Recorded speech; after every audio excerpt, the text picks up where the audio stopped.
अगर आपके घर में भी बेसुकूनी है और बिला वजह की लड़ाइयाँ हो रही है तो ये वीडियो आखिर तक जरूर देखना। ये हदीस सुनकर आप हैरान रह जाओगे। शैतान उस घर में खुश हो रहा होता है जिस घर में मियाँ बीवी आपस में लड़ रहे होते हैं, बिला वजह गुस्सा कर रहे होते हैं। बच्चों का आपस में लड़ना, चीखना, चिल्लाना। आप सल्लल्लाहु अलैहि वसल्लम ने फरमाया, अपने घरों को कब्रिस्तान मत बनाओ, यानी कुरान की तिलावत किया करो और नमाज कायम करो। बेशक शैतान उस घर में दाखिल नहीं होता जिस घर में सूरा अल बकरा की तिलावत की जाती है। तो सोचो, अगर शैतान घर में मौजूद होगा तो सुकून कैसे रहेगा। इसलिए आज से ही घर में सूरा अल बकरा की तिलावत लगाए और फिर देखना किस तरह लड़ाइयाँ खत्म होगी, दिल पुरसुकून होगे।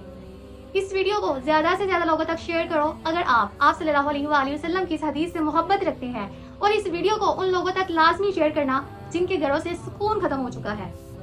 अस्सलामु अलैकुम, जज़ाकल्लाह खैर।